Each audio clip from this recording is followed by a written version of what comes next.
itu masih relatif lebih mudah untuk dieksplorasi dibandingkan dengan kondisi-kondisi sekarang, ya, sehingga metode thermal recovery ini masih bisa dilakukan. Kemudian yang kedua itu adalah ada tipe yang namanya gas miscible, ya. Gas miscible biasanya digunakan sebagai metode tersier karena pemulihannya melibatkan penginjeksian gas alam, nitrogen atau karbon dioksida ke dalam reservoir yang nanti mungkin fungsinya bisa sebagai pelarut atau sebagai surfaktan, ya. Gas-gas ini dapat mendorong minyak melalui reservoir atau akan ikut larut dalam minyak sehingga akan menurunkan viskositas dan meningkatkan aliran minyak tersebut. Nah, kalau seandainya gas-gas ini dia ikut larut dalam minyak, maka kita akan butuh satu proses lagi untuk memisahkan gas-gas yang digunakan tadi dari minyak yang akan kita gunakan sebagai bahan untuk kita produksi menjadi produk-produk yang lebih ke hulu dan ke hilir, ya. Gas injection EOR yang paling populer adalah karbon dioksida, jadi ini paling sering digunakan. Pertama kali digunakan di Amerika Serikat pada awal tahun 1970 di Texas. Hampir setengah dari EOR yang digunakan di Amerika Serikat adalah bentuk injeksi gas. Dan kebetulan kemarin saya sempat berdiskusi dengan teman saya yang memiliki lapangan minyak di Texas, ya, punya sendiri. Jadi sampai hari ini pun mereka masih menggunakan teknologi ini untuk mengambil minyak karena memang kondisi minyak di dalam sumurnya masih bisa dieksplorasi hanya dengan menggunakan gas injection, ya, dan mereka menggunakan CO2 sebagai gas injection EOR-nya. Baik, yang ketiga itu adalah chemical flooding. Nah, prinsip kerja chemical flooding EOR ini adalah membebaskan minyak yang terperangkap di dalam reservoir. Metode ini menggunakan long chain molecules yang berupa polimer dan diinjeksikan ke dalam reservoir untuk meningkatkan efisiensi water flooding atau untuk meningkatkan efektivitas surfaktan yang digunakan.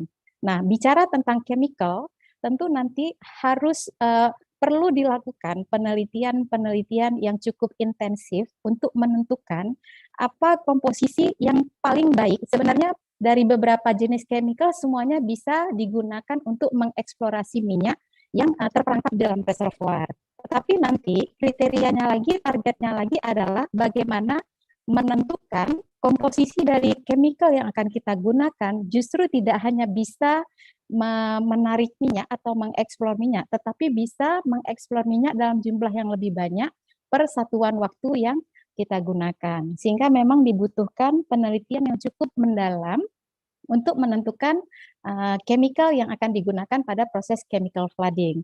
Dari info yang saya baca selama beberapa hari ini, sekarang ini sebenarnya Blok Rokan Hulu sampai sebelum masa alih kelola ke PT Pertamina, mereka sudah menggunakan metode ini, ya, chemical flooding EOR, dan mereka sudah menemukan chemical yang sesuai yang akan digunakan untuk membantu proses eksplorasi minyak pada kondisi sumur-sumur di Blok Rokan yang sudah terlalu tua, ya, sehingga diharapkan nanti akan terjadi peningkatan proses produksi minyak tersebut.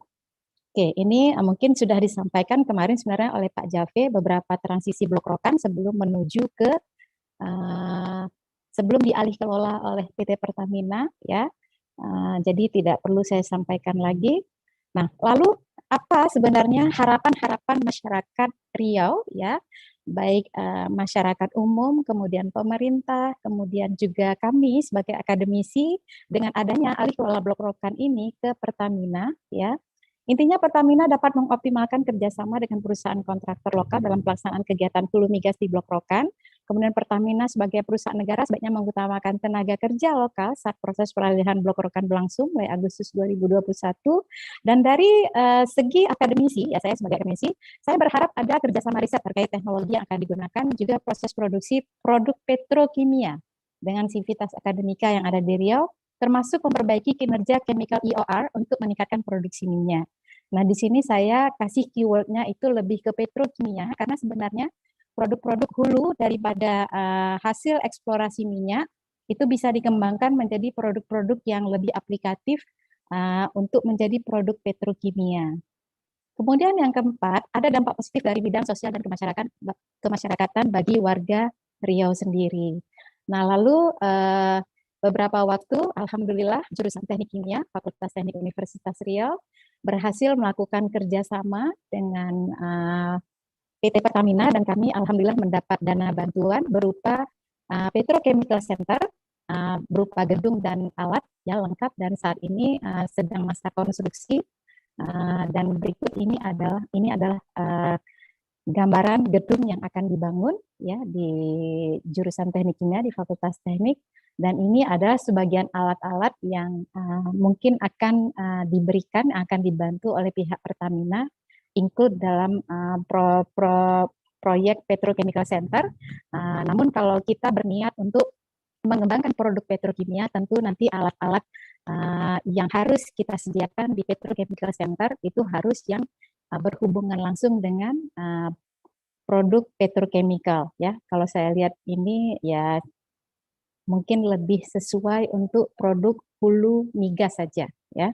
Nah, pada kesempatan ini saya ingin mengucapkan terima kasih kepada Bapak Gubernur Riau beserta jajarannya, kemudian Kementerian ISDM, SKK Migas, Direktur Pertamina Hulu Blok Rokan, Dewan Energi Mahasiswa, semua pihak yang sudah membantu dan terlibat hingga kegiatan ini terlaksana dengan baik, dan kami berharap bantuan dari PT Pertamina tetap dilanjutkan di masa-masa yang akan datang. Terima kasih saya ucapkan kepada semua pihak yang telah membantu anak-anak saya yang tergabung dalam Dewan Energi Mahasiswa sehingga mereka bisa melaksanakan kegiatan ini dan memberi manfaat bagi banyak orang. Saya kira itu yang dapat saya sampaikan, dan selanjutnya saya kembalikan lagi kepada Iwa Mukti. Semoga apa yang Ibu sampaikan bisa memberi gambaran sedikit tentang teknologi eksplorasi minyak bumi. Walaupun secara lengkap sebenarnya saya sering juga memberi materi ini di mata kuliah. Ya, baik. Terima kasih Iwa Mukti. Mungkin Ibu harus live langsung karena waktu ujian tinggal 2 menit lagi. Boleh, Bu. Jadi Ibu harus siap. Kami ucapkan terima kasih kembali Bu, kepada Ibu telah membimbing kami sampai sejauh ini. Ya, ketika kami bisa berkarya, otomatis ada banyak jasa Ibu untuk kami bertumbuh dan berkembang. Karena tanpa ada bimbingan seorang mentor atau dosen, kami bukan siapa-siapa, Bu. Jadi untuk kawan-kawan ketika nanti ada pertanyaan boleh disampaikan ke saya, nanti bisa saya teruskan ke Ibu Zura. Nah, mungkin nanti dari bahasan Ibu kita jadikan pembahasan di buku, Bu, izin. Baik, terima kasih. Salam saya untuk Ibu Dina Fitria. Ya. Kenapa, Iwa? Mungkin nanti boleh bimbingannya, Bu, terhadap boleh, insya Allah. Buku anytime. Untuk reviewer mungkin, Bu. Insya Allah. Siap, Bu. Mungkin Ibu ada banyak agenda, mungkin hanya ujian terima kasih kami berikan, Bu, lebih dan kurang, Bu, kami mohon maaf. Sama-sama, sekiranya kita lanjut ke sesi pemateri kedua, Ibu Profesor Dina. Baik, kita ucapkan terima kasih sama Bu Zura. Terima kasih, Iwa. Saya izin live ya. Terus, Bu. Iya, amin, insya Allah. Izin live. Oke, terima kasih. Assalamualaikum warahmatullahi wabarakatuh.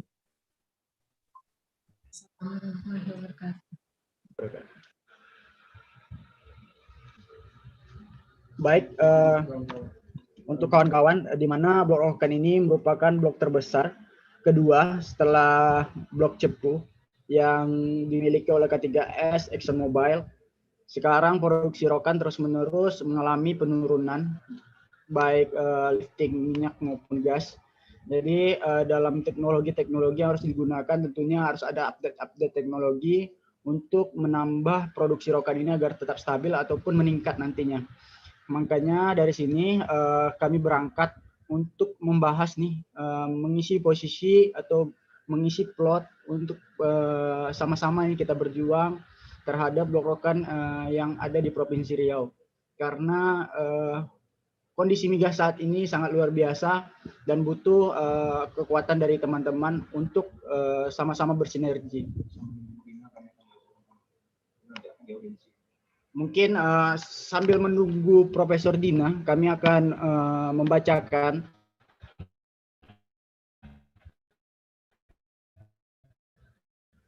perihal buku kami 2021, di mana judul bukunya berisi atau judul bukunya Blok Rokan Dulu, Kini dan Nanti. Kata pengantarnya diisi oleh Gubernur Riau, kemudian Profesor Haji Abdul Somad, kemudian Menteri SDM Bapak Insinyur Arifin Tasrif, kemudian Kepala SKK Migas Dwi Sucipto, kemudian Direktur Pertamina Hulu Rokan Bapak Yudantoro, kemudian Pengamat Energi Nasional Bapak Ugan Gandar, serta bab satunya terdiri dari awal pengeboran, kemudian potensi migas Indonesia, kemudian kondisi migas nasional. Mungkin nanti poin-poinnya bisa kami sampaikan kepada teman-teman untuk bisa sama-sama menjadi salah satu kritikal lah atau masukan-masukan. Bab satunya sejarah migas di Indonesia, bab 2-nya blok rokan di masa lalu, kemudian bab 3-nya blok rokan di masa kini, bab 4-nya tantangan blok rokan di masa depan, bab 5 surat cinta untuk Indonesia. Kemudian ucapan terima kasih serta cita-cita untuk blok rokan. Mungkin Ibu Dinanya sudah masuk. Assalamualaikum, Bu. Oke, selamat siang semuanya. Assalamualaikum warahmatullahi wabarakatuh. Waalaikumsalam warahmatullahi wabarakatuh. Ya, saya alhamdulillah ini bisa bergabung sama teman-teman dalam energi mahasiswa. Robi, Iwa, dan suaranya kurang keras. Ya, kurang masuk. Oh, kurang keras. Ya. Oke. Ada Iwa, ada Robi, dan teman-teman BEM semuanya. Terima kasih, ini teman-teman Unri juga luar biasa ini ya. Acara ini sangat disiplin waktu dan juga sangat konsisten dengan substansi gitu ya. Bahwa kita berencana untuk membuat buku begitu ya. Insya Allah buku ini akan menjadi literasi bersama anak-anak muda di Riau khususnya, dan juga anak-anak muda di seluruh Indonesia pada umumnya, yang konsisten memperjuangkan kedaulatan dan kemandirian ekonomi di Indonesia. Oke, materi yang ini saya sampaikan sudah saya share melalui Iwa. Bisa minta tolong Iwa dibantu untuk ditayangkan, Iwa? Atau yang lain, mungkin panitia yang lain bisa membantu untuk menayangkan. Sudah, Bu. Bisa langsung share screen. Oh, saya aja yang menayangkan. Oke, kalau itu sebentar ya, saya kebetulan saya lagi bersama rekan-rekan senior Pertamina ini di salah satu pertemuan informal gitu ya. Kita bahas soal gen ke depan seperti apa. Program-program yang sangat baik ini sama setahun ke depan itu mesti diwujudkan gitu ya, sampai di bulan Oktober atau Desember tahun ini. Oke, sebentar saya buka dulu filenya.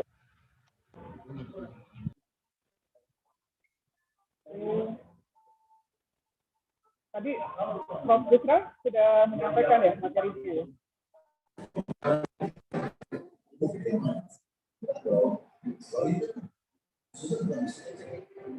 Oke, minta tolong saya di admit.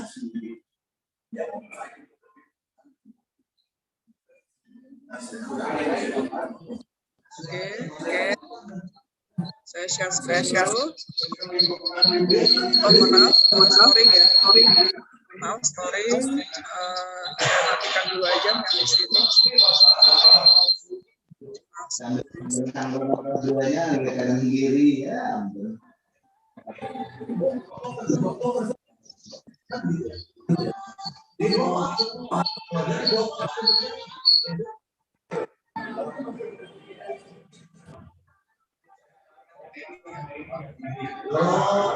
Oke, baik. Saya akan coba di sini menyampaikan tentang keberlanjutan bagaimana blok rokan setelah kembali kepada Bank Indonesia. Oke. Yang pertama adalah potensi dari blok rokan ini itu sudah banyak disampaikan lah ya, dari berbagai macam kalangan, dari mulai hari pertama tadi disampaikan bagaimana SKK Migas berkomitmen untuk menjaga proses transisi ini berlangsung. Ya, Oke, saya sudah menjauh pada jauh. Oke, sebentar. Saya coba matikan yang satunya lagi.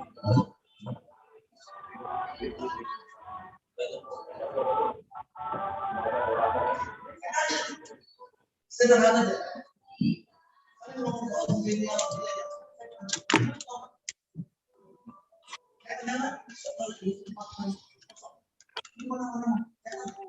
Oke. Baik, apakah sudah jelas suara saya? Siap sudah, Bu. Sudah ya. Oke. Ya. Baik, ini paparan saya sampaikan mengenai keberlanjutan ya, keberlanjutan dari Blok Rokan. Yang pertama, tentu kita tidak bisa menghindari dari yang namanya landasan dan pijakan dasar dari Undang-Undang Dasar 1945, khususnya pasal 33 ya. Ini sudah menjadi pemahaman bersama lah ya, bagaimana pasal 33 itu dibunyikan atau dinarasikan berkaitan dengan pengambil alihan Blok Rokan ke negara Indonesia, Republik Indonesia. Oke, di sini minyak dan gas bumi itu sebagai sumber daya alam strategis tak terbarukan ya, terkandung di dalam wilayah hukum pertambangan Indonesia, merupakan kekayaan nasional yang dimiliki dan dikuasai oleh negara. Ya, tentu ini sudah pakem yang tidak bisa kita pungkiri begitu ya.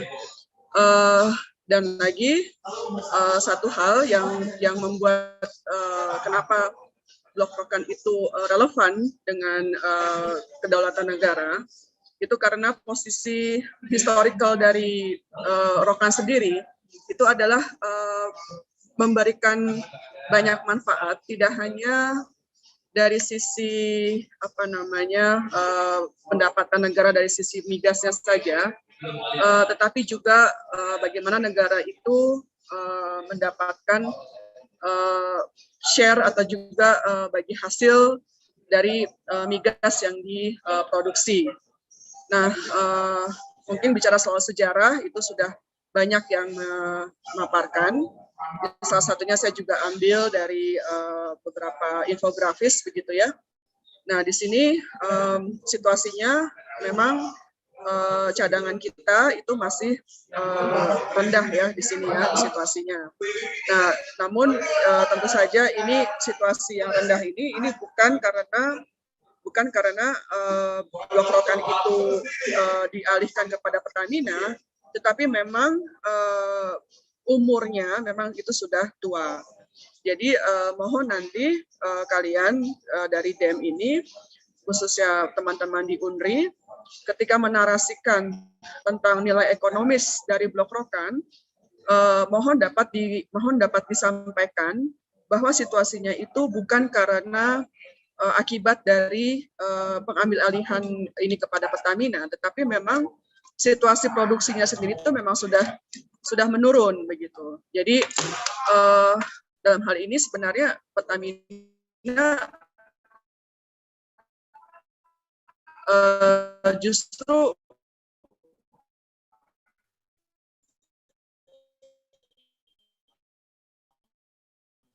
kena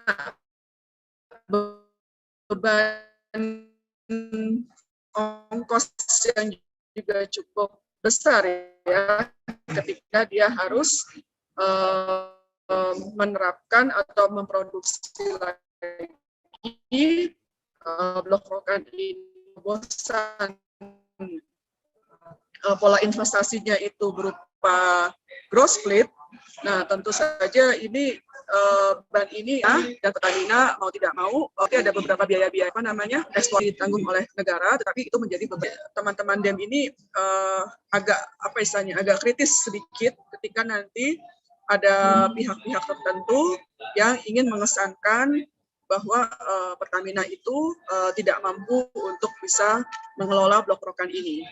Karena bagaimanapun kita masih percaya bahwa kemampuan Pertamina itu tentu bisa mengelola Blok Rokan ini setelah menjadi milik dari negara Republik Indonesia.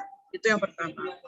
Lalu kemudian memang di sini ada beberapa terobosan teknologi yang ingin dikelola oleh Pertamina, yaitu adalah bagaimana supaya ada empat strategi gitu ya. Yang pertama adalah memastikan bahwa setiap potensi pendapatan negara itu terjaga begitu ya, karena juga Pertamina dalam hal ini harus menyetor sejumlah uang untuk membantu di APBN kita begitu ya, melalui APBNP, melalui PNBP, pendapatan negara bukan pajak.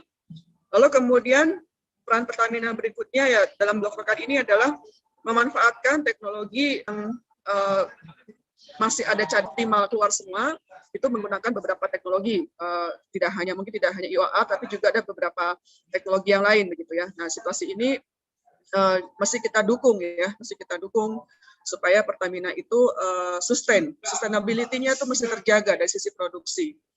Terus yang berikutnya lagi adalah penetapan dari seberapa besar sumber daya manusia. Nah, ini dia.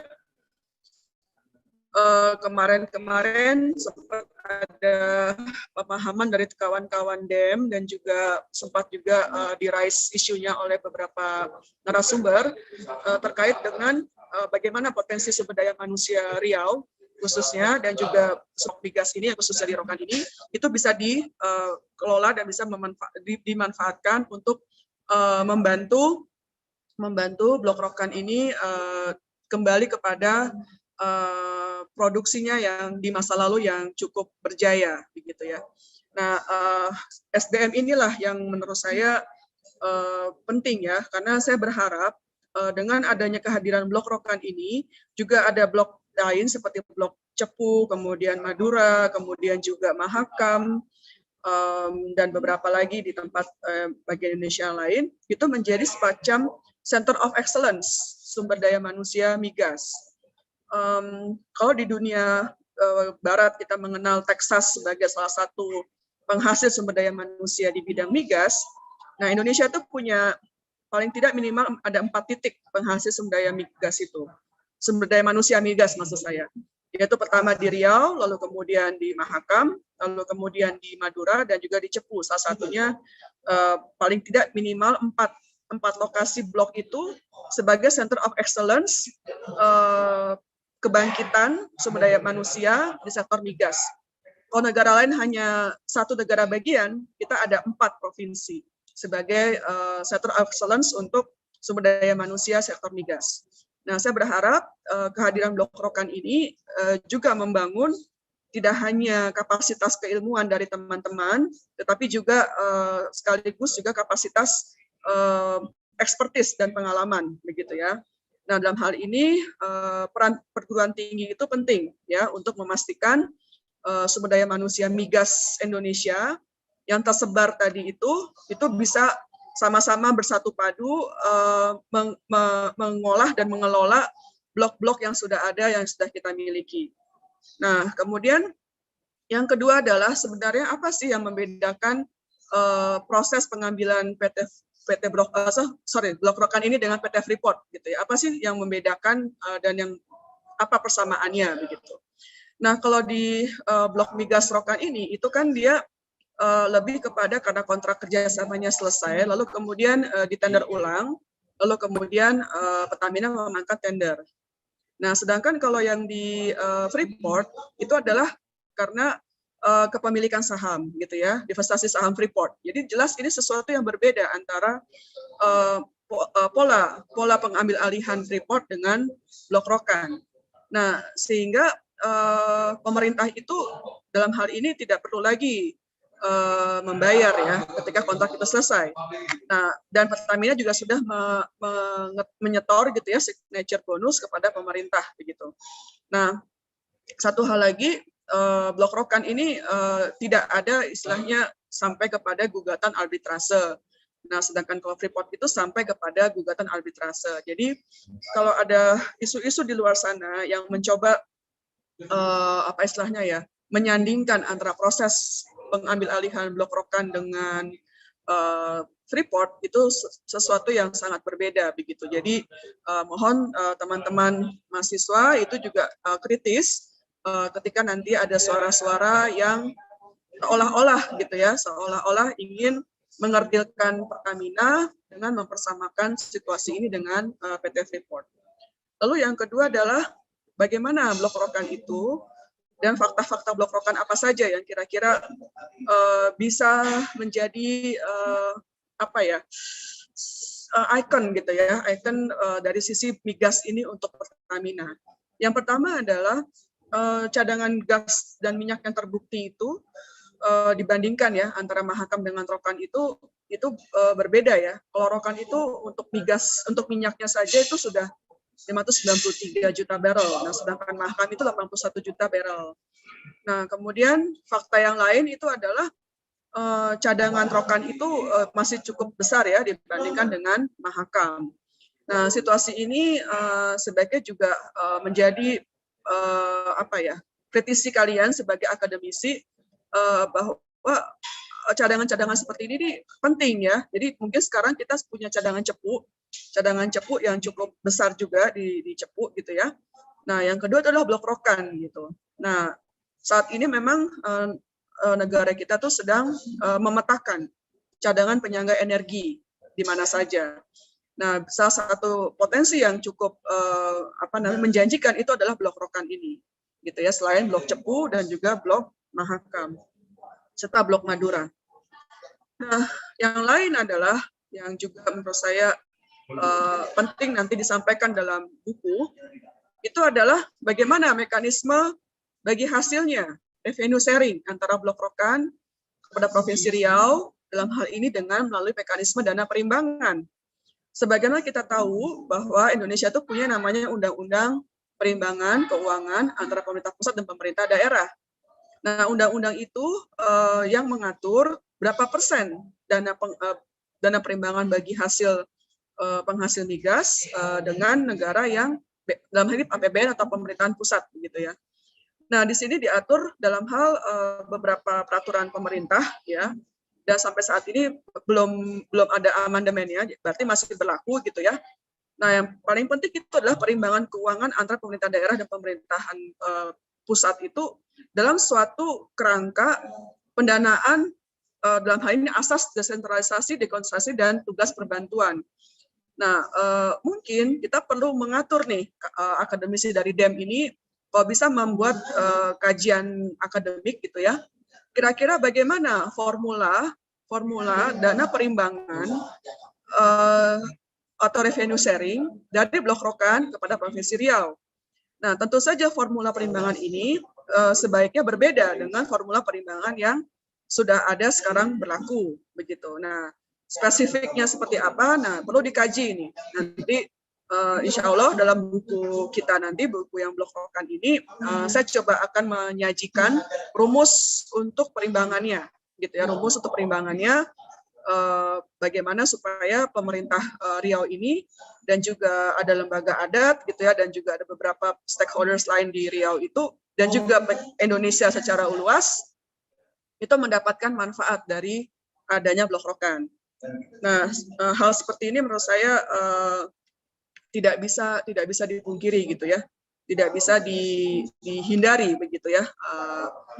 Jadi harus ada formula yang spesifik, bagian-bagiannya itu seperti apa. Nanti kita detailkan ya di dalam buku gitu ya.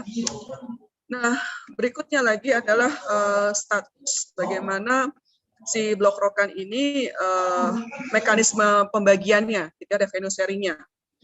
Oke, maaf kelewat. Nah, yang pertama adalah ada pajak. Nah, pajak-pajak daerah yang dihasilkan dari Blok Rokan ini itu tentu saja menjadi bagian dari kabupaten penghasil dan juga provinsi penghasil, termasuk di dalamnya juga kebagian begitu ya. Apa saja pajak itu? Ada pajak PBB, kemudian perolehan hak atas tanah bangunan, pajak penghasilan pekerja ya, dalam hal ini SDM yang bekerja di Blok Rokan, dan juga NPWP orang pribadi ya. Nah, ada lagi di sini adalah dana bagi hasil yang bersumber dari kehutanan. Nah, walaupun di sini bicara soal Blok Rokan, kita juga tidak bisa menafikan Riau itu juga provinsi yang kaya dengan komoditas perhutanannya dan juga perkebunannya ya. Sawit juga cukup mumpuni di sini di Riau. Dan juga ada perikanan.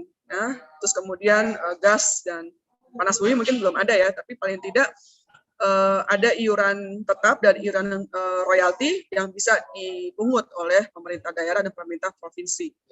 Nah, tentu ini perlu kita perlu rumuskan ya. Berapa persennya itu perlu kita detailkan di sini. Oke, berikutnya adalah, nah ini dia yang tadi yang saya katakan. Ini formula yang saya tawarkan. Tentu formula ini sifatnya masih uji coba ya, karena saya adalah juga akademisi dan juga senang dengan mengutak-atik angka gitu ya.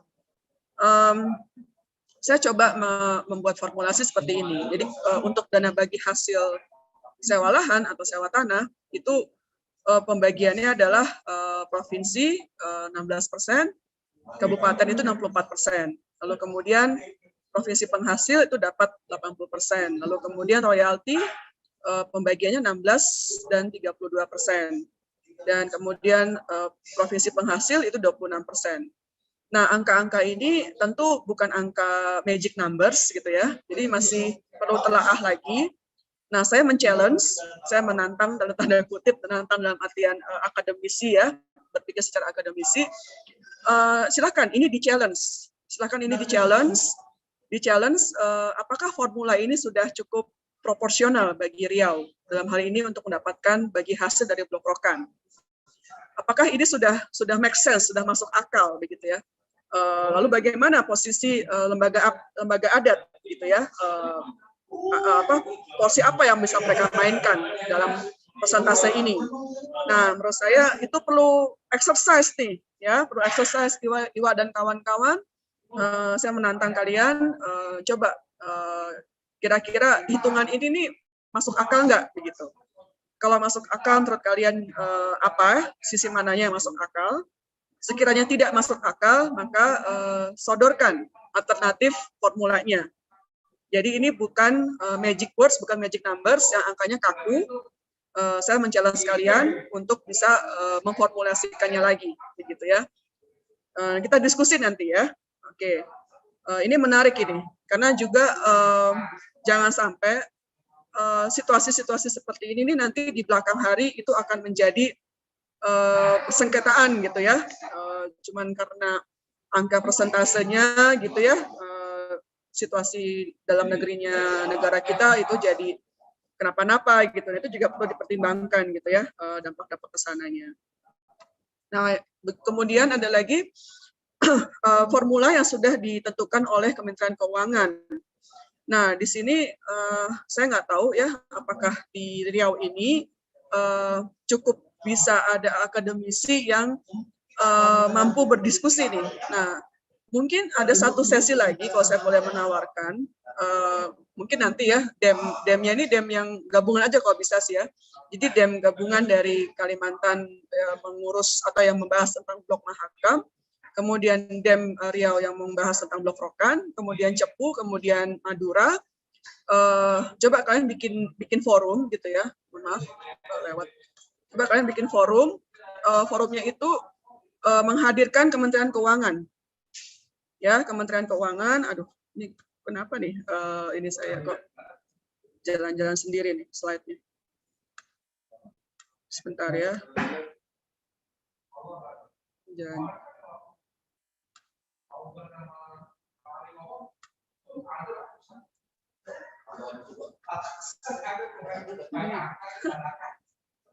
Oke. Nah, saya berharap kalian ada diskusi lanjutan ya. Mungkin dem Indonesia memfasilitasi 4 blok ya, minimal 4 blok gitu ya, untuk mengundang Kementerian Keuangan dan juga Kementerian Dalam Negeri mendetailkan formula-formula bagi hasil yang kira-kira cocok atau relevan dengan kebutuhan kalian gitu. Nah, ini saya rasa ini perlu nih kita bahas mendetail ini ya. Karena juga situasi dana bagi hasil ini jangan sampai di belakang hari itu menyulitkan gitu ya bagi baik itu daerah penghasil maupun bagi negara. Oke,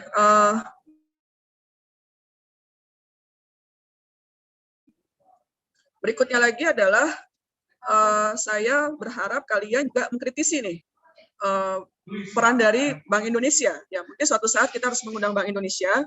Kemarin mohon maaf itu gagal karena terlalu mepet ya. Mungkin kita cari waktu yang agak panjang untuk bisa berkorespondensi dengan Bank Indonesia.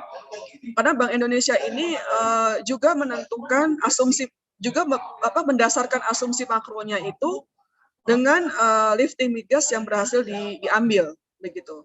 Jadi asumsi-asumsi makronya Bank Indonesia itu sangat tergantung kepada berapa lifting migas yang bisa diambil gitu, ditarik dari perut bumi gitu ya, bisa dimanfaatkan begitu. Nah, asumsikan misalnya dari 4 blok itu kita bisa menghasilkan sekian juta barel misalnya. Nah, berapa persen bagi hasil yang masuk akal gitu ya bagi masing-masing provinsi penghasil. Nah, saya rasa mungkin next meeting kita bisa mengundang Bank Indonesia dan Kementerian Keuangan khusus membahas soal revenue sharing ini. Oke, berikutnya adalah penjelasan tentang, oh maaf ini agak kepotong. Nah, ini dia yang dibahas dalam Undang-Undang Migas itu adalah pengaturan bagi hasil yang berkaitan blok-blok yang kita berhasil raih lagi gitu, kita bisa ambil alih lagi. Nah, Undang-Undang Migas itu agak luput gitu, belum membahas soal ini. Nah, mungkin DEM bisa mengusulkan beberapa poin gitu ya, beberapa poin yang bisa dibahas untuk rancangan Undang-Undang Migas gitu ya. Nah, mungkin DEM di sini dalam artian DEM yang mengelola, DEM yang ada blok Rokannya, kemudian blok Mahakam, Cepu dan juga Madura. Nah, silakan kalian berembuk kira-kira poin-poin apa yang bisa masuk di Undang-Undang Migas ketika bicara soal dana bagi hasil, gitu ya, supaya kita ini di poin 4 ini ya memasukkan peran dan kepentingan daerah yang lebih berkeadilan, persentase pengelolaan dan DPH yang lebih adil. Nah, ini menurut saya ini kata kunci yang bisa kita sarankan atau kita bisa usulkan di naskah akademik Undang-Undang Migas Amandemen. Nah, yang terakhir, slide ini lagi-lagi hitungan akademis ya. Saya tidak punya data realnya, tapi ini hanya data permainan asumsi yang bisa saya hitung dari Excel gitu ya, sederhana aja. Nah, di sini saya buat ini mekanismenya gross split ya, bukan production sharing ya. Jadi katakanlah ini ada base splitnya ya, base splitnya itu kita ambil tahunnya 2021 kan ya, karena kita Agustus ini Pertamina mengelola gitu kan ya. Nah, kita asumsikan base splitnya itu sama 43%. Dari mulai 2021 sampai 2030. Lalu kemudian blok statusnya kita asumsikan ini statusnya adalah BOFD. Nah, tentu kalian tahu lah ya apa singkatan BOFD ya. Lalu kemudian ini kita atur gitu ya, 0% dulu BOFD-nya.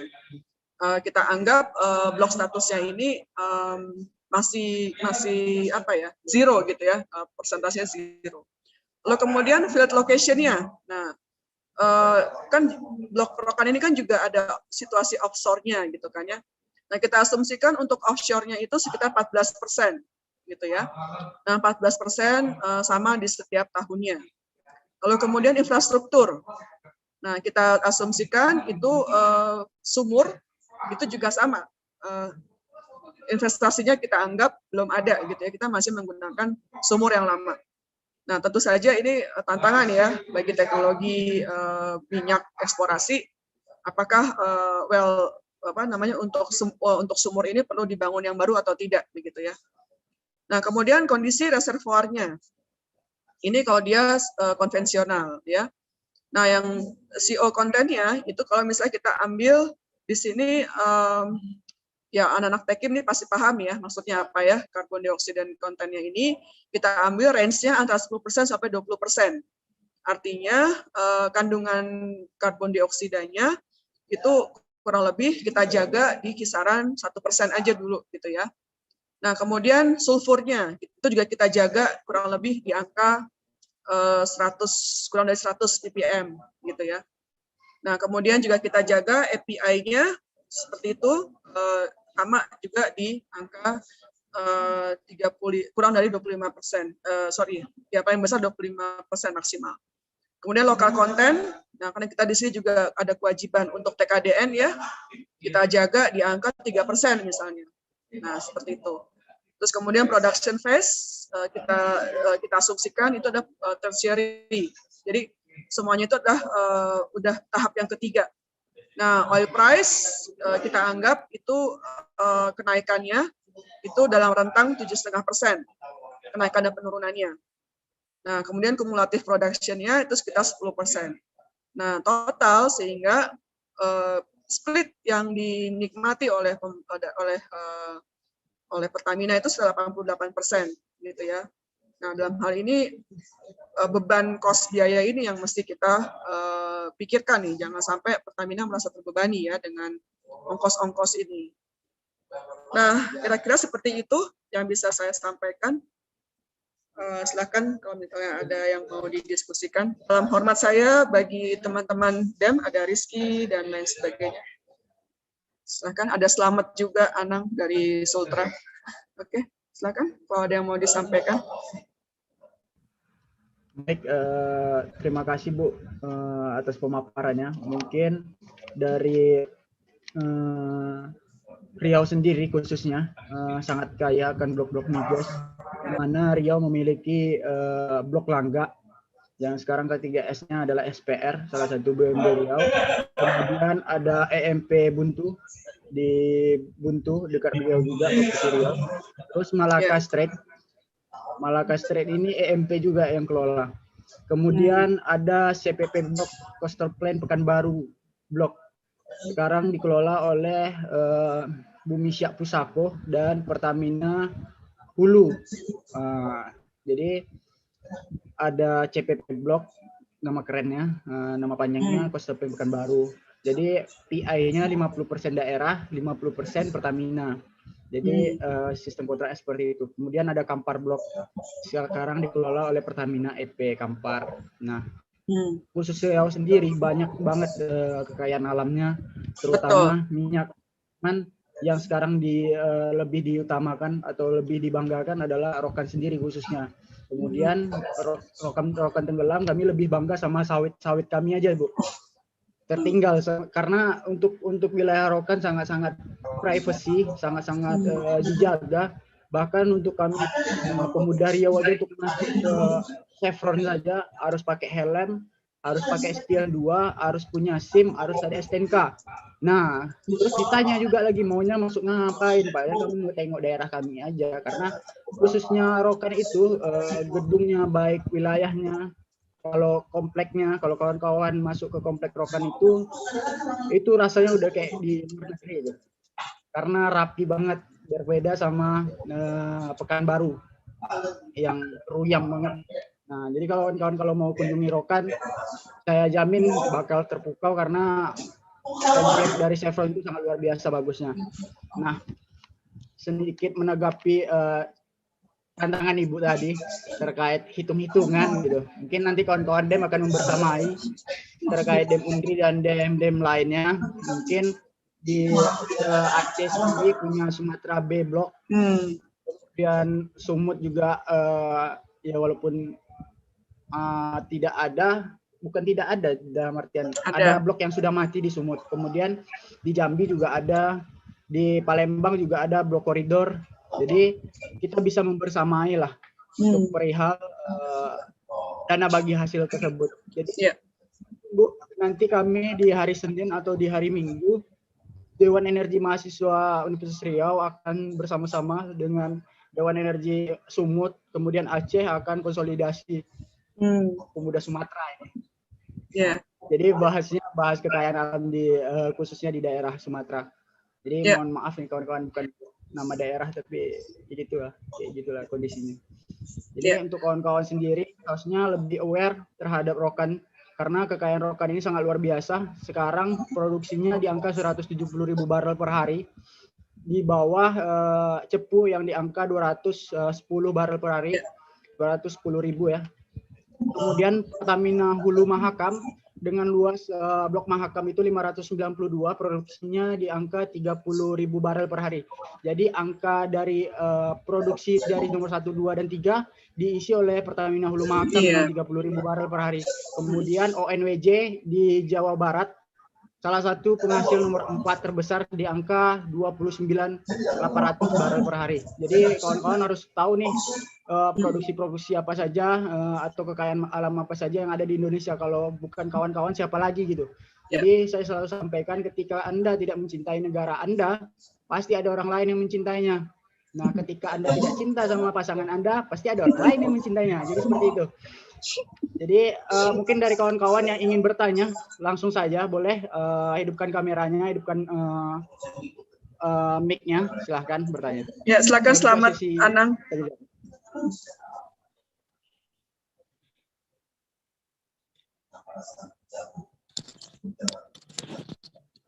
Salam Bang Iwa, izin Bang Iwa. Siap, silakan Ketua. Siap. Nah, salam hormat Ibu Dina. Ya. Menarik sekali pembahasan yang telah dipaparkan.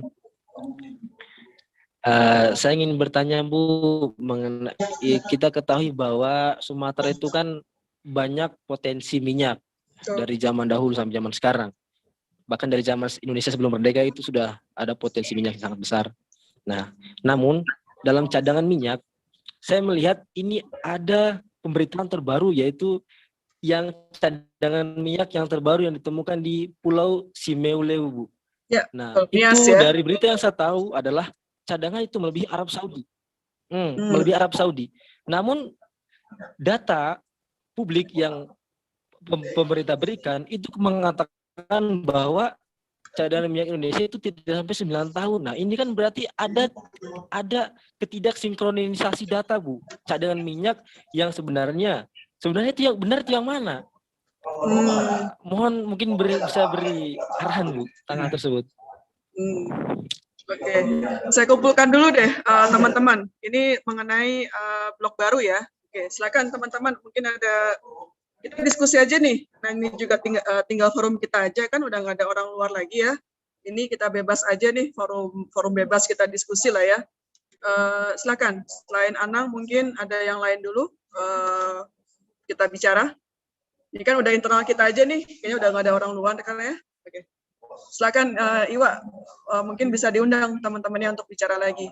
Tadi Anang mengkritisi atau mungkin mempertanyakan blok Simelu ini yang mungkin belum ada yang berani mengeksplorasi gitu ya. Mungkin baru cadangan potensial ya Anang ya, kurang lebihnya ya. Saya juga baru dengar ini dari Anang nih, tapi nggak apa-apa, menarik. Oke. Mungkin dari yang Sumatera bisa mengklarifikasi atau mungkin menambahkan informasi dari Anang. Saya simpen dulu jawabannya ya Anang ya. Oke, itu ada Satif Fauzan. Kalau perihal blok yang disampaikan dari Mas Anang, jadi kami belum dapat data. Jadi sampai saat ini yang paling keren itu masih di blok Es Natuna. Es Natuna, Bu, di mana kadar CO-nya yang teramat tinggi, jadi belum ada kontraktor K3S yang berani untuk mengelolanya gitu, Bu. Mungkin nanti dari masukan Mas Anang kami bantu research lagi, bantu cari data lagi untuk sampaikan nanti kita komunikasikan. Tadi ada Fauzan mau bertanya Mas itu. Fauzan Azhari, boleh dihidupkan mic-nya, silahkan. Baik, Assalamualaikum warahmatullahi wabarakatuh. Waalaikumsalam warahmatullahi wabarakatuh. Yang terhormat Bu Dina selaku moderator ini untuk seminar kita kali ini. Yang saya ingin tanyakan, Bu, kalau untuk blok Rokan sih, saya sudah lingkungan saya di sana, saya tinggal di Duri, lalu sekolah dan segala macamnya dari SD sampai SMA di sana juga, di lingkungan yang memang lingkungan dari Chevron itu sendiri. Untuk menanggapi Bang Yuwan tadi, kenapa sih di Blok Rokan itu memang safety-nya harus aman. Itulah yang ditunjukkan atau hal yang saya saluti dari Chevron itu sendiri, Bu. Kenapa saya bilang kayak gitu? Dia tidak memandang bulu untuk menegakkan keamanan dalam bekerja. Baik dalam lingkungan perumahan ataupun lingkungan dalam proyek kontrolnya, katanya. Karena mereka mempunyai keselamatan itu nomor satu, safety is one, katanya. Kalau kenapa kita tidak, kata Bang Yuwan tadi, saya menanggapi kenapa harus ada SIM, harus ada helm, harus ada ini, karena dia menampak ketika ada kejadian satu yang memang mencelakai satu orang, dia langsung untuk mengcovernya, langsung apa yang harus dilakukan segala macamnya. Yang saya tanyakan, Bu, ketika diambil di Pertamina, apakah pola-pola seperti itu kan, karena keselamatan manusia itu harus dijaga, itu kan hal sederhana. Contohnya di lapangan itu memang orang-orang pekerja. Saya mengetahui juga karena orang tua saya orang-orang pekerja itu harus mempunyai sepatu lengkap, tidak asal-asalan, baju harus seragam, ini segala macam. Apakah Pertamina bisa sanggup menerapkan sistem kayak gitu? Lalu karena hal-hal yang kecil itu nanti akan membuat hal yang besar menjadi apa yang kita inginkan. Karena di sistem Chevron, memang Chevron pemegang saham, lalu tetapi ada kaki-kaki tangannya yang bekerja ini sebagai proyek drilling atau proyek maintenance dan segala macamnya. Hal itu yang harus dicermati kalau misalnya ketika Pertamina siap untuk mengambil alih dari Blok Rokan. Karena jujur, Bu, kalau misalnya di Blok Rokan itu ada 5 area, yaitu ada Minas, ada Duri, ada Bangko Selatan, sama apa saya lupa, Petapahan 1. Untuk di Duri aja, kalau ini baru dipakai perjalanan 3 hari saja,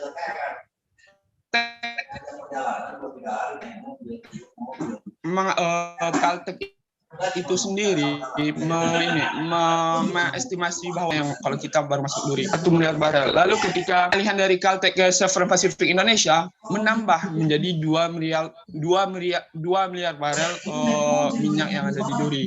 Itu baru Duri oil field, belum di daerah-daerah lain.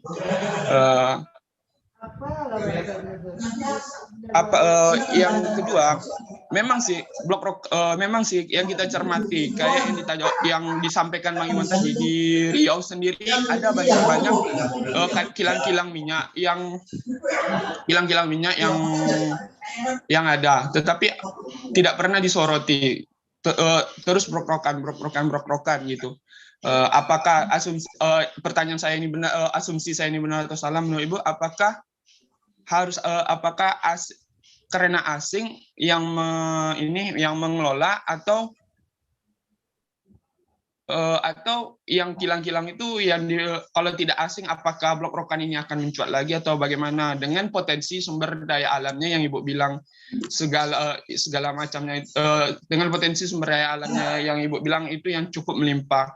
Mungkin itu saja, Bu. Terima kasih. Bentar, Ibu, sebelum mungkin Ibu Dina jawab, karena ini forum diskusi. Saya dari Dewan Energi Mahasiswa, Robi Juandri, Fauzan, ya. Boleh kenalan, Fauzan? Salam kenal dari saya, Robi Juandri. Dari mana, Fauzan, asalnya? Duri. Oke, siap. Kuliah di mana, Fauzan? Ini kuliah di Undri. Siap. Jurusan apa, Fauzan, kalau boleh tahu? PC aja nanti, PC aja. Oke, siap, tidak apa-apa. Nah, perihal seperti ini, keterbukaan informasi yang memang boleh digapai oleh mahasiswa dan pemuda. Lalu hari ini, Ibu, saya selaku Sekretaris Jenderal di Dewan Energi Mahasiswa Indonesia menekankan kepada seluruh elemen dan menghimbau serta mengajak, sebelum nanti Ibu tanggapin dari Fauzan, mungkin beberapa pertanyaan dari teman-teman. Nah, teman-teman yang berada di sini, ini langkah yang menurut saya konkret dengan keadaan serba keterbatasan pandemi saat ini, menyampaikan narasi, membuka informasi, dan keterbatasan hari ini itu menjadi kesempatan melalui segi penyebaran informasi di sosial media. Nah, Ibu, teman-teman semua, langkah kami yang kami ambil hari ini tuh eksklusif hari ini, dan yang kedua kita akan membuat buku yang juga nanti beserta kajian yang mungkin kalau teman-teman mengikuti dari awal itu akan jelas. Dari hari pertama saya sampaikan, apapun kendala hari ini, apapun hari ini kajiannya terkait sektoral energi dan lain-lain di kondisi berbangsa dan bernegara hari ini, kita harus menyampaikan narasi by data. Nah, ketika narasi-narasi yang muncul itu tidak by data dan spekulasi, ini akan kita gandrungi di diskusi seperti ini dan beberapa yang lain agar momentum hari ini untuk kita belajar memang lebih tepat sasaran. Saya tidak menyalahkan Fauzan, nanti kita bisa berdiskusi lebih lanjut, tapi percayalah tadi ada beberapa statement mempertanyakan, saya juga nanti ini menekankan di buku yang kita buat, Block Rokan di Masa Kini dan Nanti. Kita pasal 1 ayat 3 Undang-Undang Dasar kita tahu, ini negeri hukum. Untuk mendirikan warung saja atau mendirikan tempat-tempat ini saja dan mendirikan organisasi saja itu ada legalitas dan lain-lain. Nah, legalitas itu tentu ada ditunjang oleh indeks KPI, bagaimana tolak ukur keberhasilan dan ada aturan-aturan mainnya. Maka kalau ditanyakan tadi perihal CPI dengan regulasi yang ketat, ya kita percaya sama dengan memang by datanya, silakan di cross check, itu ada regulasi-regulasi untuk mendirikan usaha migas yang memang itu tidak sembarangan. Seluruh industri migas itu tidak ada yang sembarangan dalam membuatnya. Ada regulasi-regulasi yang disepakati, ada regulasi-regulasi yang memang diarahkan. Siapa dulu yang mengarahkan? Kita punya pemerintah di Republik Indonesia yang akan membuat regulasi. Kalau hari ini di SKK Migas yang akan menguruskan di bagian regulator di K3S, kontraktor kontrak kerjasama. Tentu ada indeks KPI yang tadi disampaikan. Terus yang kedua, ada beberapa lagi regulasi-regulasi di Kementerian SDM yang nanti selaku pemangku kebijakan dan DPR yang membuat agenda-agenda. Termasuk tadi Ibu, saya sangat notice program legislasi nasional tahun ini, rancangan undang-undang energi baru terbarukan kita telah siapkan untuk di RDPU. Terus yang kedua, Ibu, ini juga penyampaian kepada Ibu terkait hari ini tahun ini kita baca di informasi program legislasi nasional ada 3, mungkin ada selain yang ini ya, yang untuk sektor energi, RUU BUMN sama RUU Migas yang hari ini sejak 2013 pun Ibu kita tahu ya, BP Migas dibubarkan, diganti badan baru yang namanya SKK Migas. Nah, sampai 2021 sejak 2013 hari ini pembahasannya selalu deadlock di DPR RI dan semoga tahun ini clear dan bagaimana status nanti ke depan regulator sektor migas apakah akan dikembalikan seperti tahun sebelumnya, sebelum era reformasi dengan menggunakan Pertamina sebagai regulator yang diambil ilmunya oleh Petronas yang sekarang jauh berkembang daripada kita, atau kita kembali ke Undang-Undang Nomor 22 Tahun 2021 dengan beberapa perbaikan. Nah, Ibu, terima kasih. Saya hanya memberikan sedikit pandangan. Tentu hari ini penekanan dari saya, teman-teman, silakan kita belajar bersama sebagai generasi muda nanti. Yang pasti sampaikan narasi by data hingga nanti spekulasi-spekulasi yang memunculkan kekhawatiran kita terkait kondisi energi hari ini dan kondisi berbangsa dan bernegara dan provinsi hari ini dapat kita hindari. Isu kedaerahan sangat penting. Tapi daerah adalah bagian dari kesatuan negara Republik Indonesia. Maka daerah Riau dapat apa, Indonesia dapat apa. Mungkin pertanyaan seperti teman-teman mungkin hari ini yang saya rindukan bertanya seperti, ini Blok Rokan 100% ada sahamnya. Sekarang ini 51% Pertamina Hulu Rokan dapat. 10% nanti dapatnya PI daerah. Sekarang dipertanyakan 39% siapa? Jangan sampai sejak 2018 aktivis di Riau, aktivis di UNRI, yang 2018 kemarin kita telah mendapatkan informasi ketok palu Blok Rokan kembali 100% Indonesia. Yang kita gaungkan Blok Rokan 100% Indonesia. Namun ketika 39% ini yang nantinya kita tidak tahu seperti apa, jangan sampai ada berbagai macam kepentingan yang kita hindari, yang katanya nanti ini untuk kepentingan masyarakat Riau dan Indonesia, yang kita harapkan memang betul kita kawal. Ada regulasi, ada indeks KPI, dan ada aturan cara main. Jikalau hari ini sumber dananya jelas, teknologinya jelas, pengelolaan sumber daya manusia jelas, kita akan support bersama. Itu Ibu, tolong diberikan kita pandangan, teman-teman tolong kita siapkan pertanyaan, silakan kita belajar bersama hari ini. Inilah forum-forum intelektual yang bisa kita manfaatkan, dan semoga 20 Mei nantikan buku yang akan kami luncurkan terkait Blok Rokan di masa lalu, kini, dan nanti. Membahas buku tersebut dengan narasi yang kami munculkan melalui tulisan karya nyata, etos kerja nyata, yang nanti ini menjadi acuan berpikir kepada pemuda, mahasiswa, dan seluruh elemen. Terima kasih Bu Dina. Saya kembalikan kepada ini moderator Iwa Mukti. Assalamualaikum warahmatullahi wabarakatuh.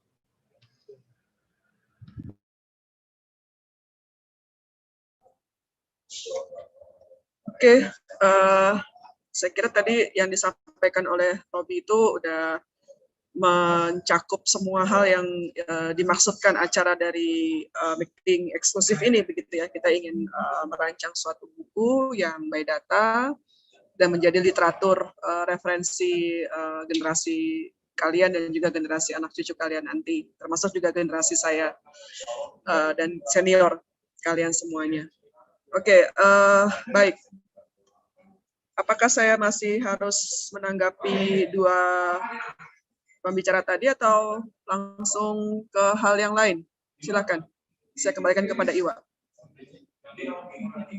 Boleh Bu, mungkin perihal pertanyaan kawan kami Azari, Fauzan Azari, mungkin sudah clear ya, penjabarannya sudah sangat jelas bahwa terkait statement saya masuk ke Rokan perlu pakai helm. Ada namanya kalimat tersurat dan tersirat. Jadi jangan ditelan bulat-bulat. Ketika Anda mendapatkan data itu jangan ditelan bulat-bulat. Anda harus mencari referensi diri Anda sendiri. Jadi sebuah statement saya harus memakai spion, harus memakai STNK, perihal itu. Di Pertamina pun harus memakai itu. Cuman di situ ada kalimat tersurat dan tersirat. Jadi kawan-kawan ketika membaca Al-Quran, baca maknanya, bukan artinya saja gitu. Jadi kita ada di forum diskusi, kami Dewan Energi Mahasiswa Universitas Riau terbuka tangan kami dan menyambut kawan-kawan kami yang mau belajar, dan kita sama-sama belajar, kita rembukan, kita diskusikan bersama-sama untuk mendapatkan kesimpulan apakah Blok Rokan ini nanti akan dikelola Pertamina ataupun Chevron. Nah, mungkin dari masukan-masukan kawan-kawan mungkin berbeda dengan kami. Makanya itu yang kita cari jalan tengahnya, irisan yang kita ambil dan kesimpulan yang kita terima gitu.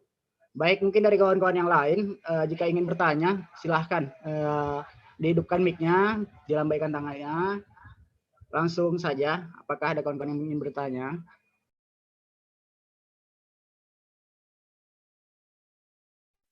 Perihal yang tadi yang Blok Sumelu itu mungkin itu baru cadangan yang baru potensial ya, itu belum terbukti ya. Bisa jadi itu jikapun itu terbukti, saya kira tadi mungkin kandungan CO2 dan sulfurnya itu masih tinggi sehingga K3S itu masih melihat itu belum punya nilai keekonomian. Mungkin seperti itu yang bisa saya sampaikan untuk menjawab pertanyaan dari Anang. Nah, untuk tadi yang Fauzan, saya kira karena perusahaan oil and gas ini ada perusahaan yang global ya, artinya kebijakan di satu tempat itu akan berlangsung atau berlaku di tempat yang lain juga, sehingga yang tadi disampaikan bahwa kawasan Duri itu seperti itu, saya rasa itu di Pertamina pun juga hal yang sama begitu. Jadi masih saya kira itu apa istilahnya, kayak rule of thumbs ya, kayak semacam SOP atau mungkin panduan atau guidelines yang dipatuhi bersama di setiap perusahaan minyak dan gas gitu. Ya jangankan masuk ke karena gini ya, Pertamina itu kan setiap lapangannya itu kan adalah objek vital nasional begitu ya. Sehingga tingkah laku orang-orang yang di dalamnya itu tunduk kepada perintah-perintah sebagai objektif vital nasional. Ya nggak usah yang sifatnya untuk ke lapangan ya. Untuk masuk ke kantor Pertamina Persero aja juga kita mesti ada beberapa protokol yang mesti kita lalui begitu. Jadi saya kira apapun yang terjadi di Duri dan tempat lain, saya kira itu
Halo.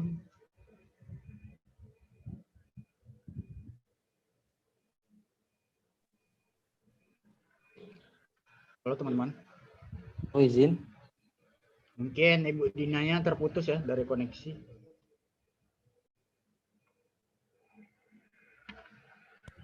Halo Bang Iwa, Bang Iwa. Ya, maaf tadi Zoom ya. saya kelempar. Ya, silakan. Maksud saya gini, sekiranya nanti teman-teman dari Sumatera ingin berdiskusi terkait dengan pemanfaatan dari hasil migas dan hasil bumi yang lain, mohon tetap dalam satu koridor yang sama, yaitu koridor bahwa kita Negara Kesatuan Republik Indonesia, sehingga formula apapun yang kalian nanti rumuskan itu tetap mengedepankan kemaslahatan yang utama untuk wilayah provinsi yang lain. Ya kita bayangkan seperti misalnya wilayah yang tidak punya penghasil migas misalnya, kan nggak mungkin kita juga bersikap tidak adil kepada mereka yang tidak memiliki hasil bumi begitu. Jadi tetap mempertimbangkan tadi ya kerukunan dan persatuan NKRI ini seperti itu. Baik. Karena jamnya sudah lewat nih Bu, ya. izin Bu. Mungkin terakhir dari statement saya dari kawan-kawan untuk mentelaah kembali, untuk mereview kembali, untuk mengingat kembali pasal 33 ayat 2 dan 3 di mana cabang-cabang produksi penting dikuasai oleh negara yang mengatur hajat hidup orang banyak digunakan untuk kemakmuran rakyat. Bumi, air yang terkandung di dalamnya yang menganut hajat hidup orang banyak dikuasai oleh negara digunakan untuk kemakmuran rakyat. Mungkin dari poin undang-undang itu baru dikembangkan menjadi undang-undang nomor 8 tahun 71, baru undang-undang 22 tahun 2001. Jadi untuk kawan-kawan silahkan kembali menelaah kembali arah negara kita merupakan undang-undang dasar 1945 itu adalah grand design negara kita yang sesungguhnya. Baik, untuk jangan lupa juga dengan dana bagi hasil. Iya. Dan undang-undang dana bagi hasil juga perlu dicermati itu. Undang-undang dana bagi hasil. Siap, mungkin dari kawan-kawan daerah lain tolong diambil perannya ini. Ibu Dina ini minta banget ini dalam kita sama-sama diskusikan nanti. Baik, mengakhiri acara ini saya moderator ketika ada salah kata, salah kalimat, salah ucapan, saya minta maaf. Izin. Sama-sama saya juga minta maaf kalau tadi sempat ada gangguan sinyal. Ya, terima kasih. Siap. Dengan mengakhiri dengan mengucapkan alhamdulillahirabbil alamin, kita akhiri acara ini. Hidup mahasiswa, hidup rakyat Indonesia, DEM Indonesia Center of Excellence. Terima kasih Bu. Oke, sebentar. Ya terima kasih. Saya lift dulu sebentar. Terima kasih kawan-kawan semua. Stay tune. Kita insya Allah besok ada sesi ke-7 di mana penyampaian perspektif dari pemuda. Terima kasih kawan-kawan semua. Sehat-sehat terus. Tim Undri, jika ada kawan-kawan ingin berdiskusi, kami membuka pintu sebesar-besarnya, seluas-luasnya. Silahkan DM Instagram Dewan Energi Mahasiswa Universitas Riau. Terima kasih.